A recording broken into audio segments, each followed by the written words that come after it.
You don't have friends in the service. You have buddies. You want to be friendly. You want to have camaraderie, and there was a lot of camaraderie with the sailors, but you were never friends, because one minute the guy could be sitting there telling you a joke, laughing, talking to you about home, and the following day he's no longer with you. And that's an eerie feeling to have, is to look into a buddy's vacant eyes. It's no longer there. It's eerie, it's chilling. I hope you never have to go through it. And walked into the submarine squadron office, and the yeoman grabbed me and said, "Mr. Mangelsdorf, the squadron commander wants to see you right now." I said, "Okay, what's going on?" And he drugged me into the squadron commander, who said, "Mangelsdorf, we got a problem." "What's the problem?" "Your friend Bill Thompson has been lost overboard."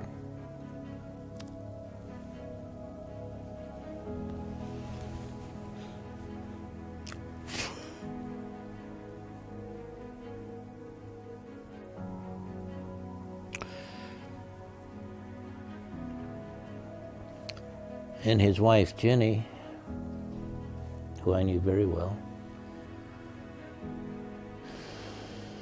needs help. Can you go and see Jenny?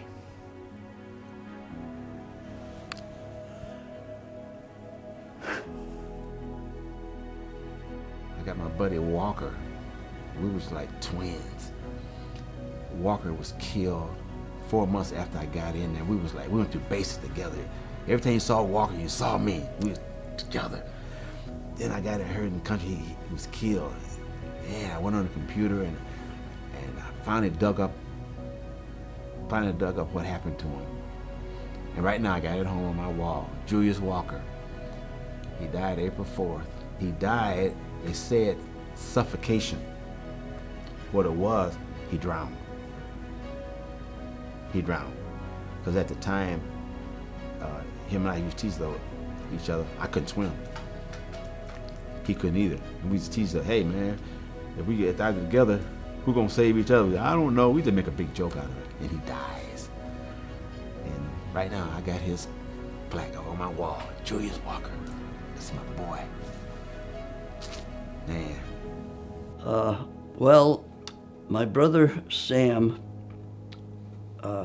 went into the service before me, and he left me. I was at the time 14 or 15 years old, I forget exactly. He left me his car, all his clothes, his roller skates, his ice skates, everything. And he said, "If I survive and come back, then I'll buy new ones." When I was in basic training, kid I met there introduced me, gave me her name and address, and I wrote her. She wrote me back, sent me a picture. We talked on the phone 2 or 3 times a week, and came home the first year after basic training and met her for the first time at O'Hare. She met me at O'Hare, and went to a party at this buddy's house that had been with me. He got out a week before I did because I went in the hospital. And came home, excuse me, after AIT, and we got engaged, and I went back to Germany. Made plans for the wedding via mail. We had a lot of laughs. We really did. We had a lot of laughs. We had one kid that came, and this kid, he was like the heart of America. Like he came from Iowa, you know, and he was raised on corn and never said a bad word in his life. And boy, did we corrupt him.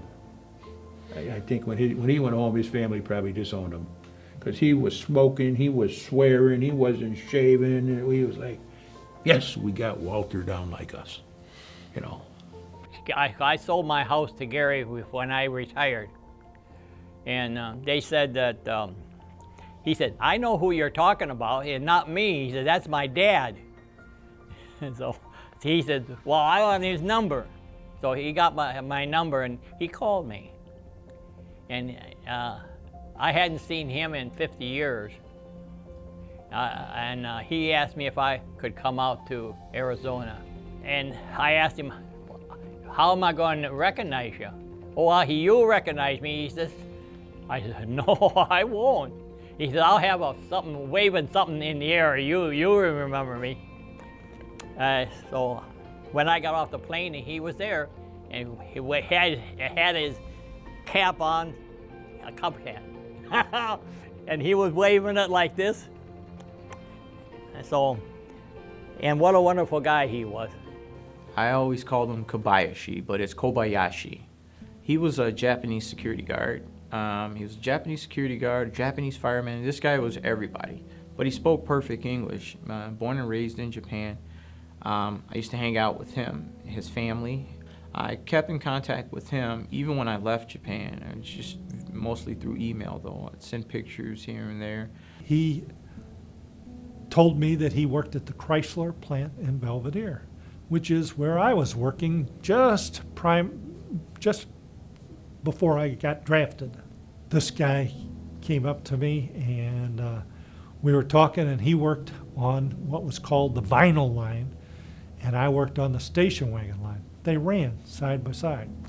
However, I worked at night because I had just gotten the job, and he had been there for a while, so he had worked on the day shift, but they were only 25 feet apart, and so you go all the way around the world and you meet somebody that you'd never know. A guy I was very close to, his name was Jack Collins.